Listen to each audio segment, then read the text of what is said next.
We often think how fast we learn something is a function of how smart we are. If your brain is soaking in material quickly, you're intelligent. If not, well, that doesn't say great things about your IQ. But science shows context and technique actually play a huge role in how fast we learn, and even small changes like the format you used to read can make a huge difference. And we'll talk about all these in just few minutes. So stay tuned cause this is Bound Box.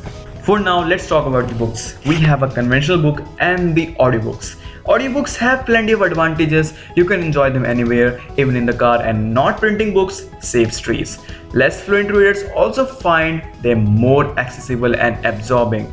But according to the latest research, if your goal isn't to pass the time in traffic or on the treadmill, but instead to learn something difficult, you should definitely choose a physical book.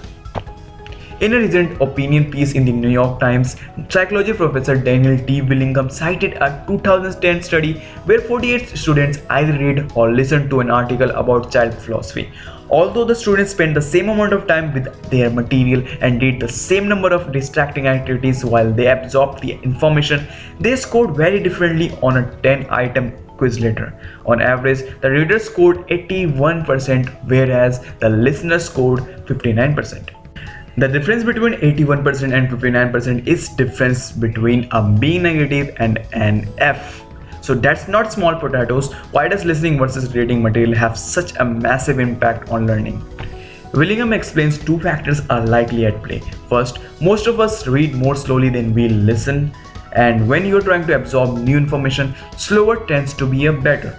About 10 to 15% of eye movements during reading are actually regressive, meaning going back and rechecking. This happens very quickly and it's sort of seamlessly stitched into the process of reading a sentence.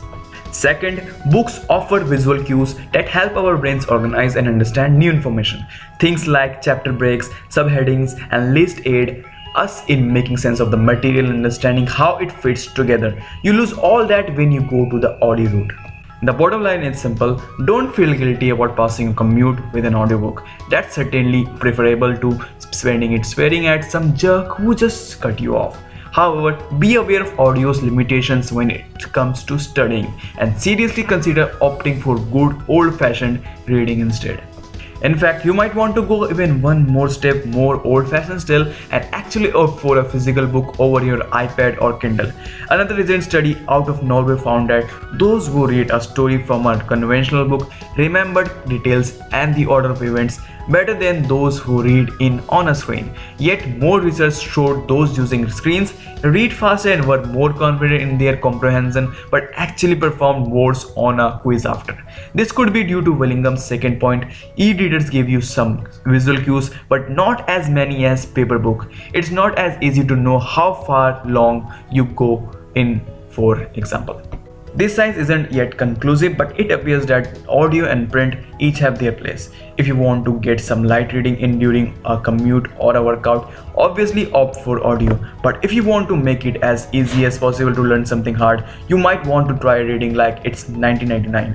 Opt for the most old-fashioned option of all, a straight-up paper book, and you might be surprised how fast you grasp the material. So until the next amazing video, keep learning and keep rebounding.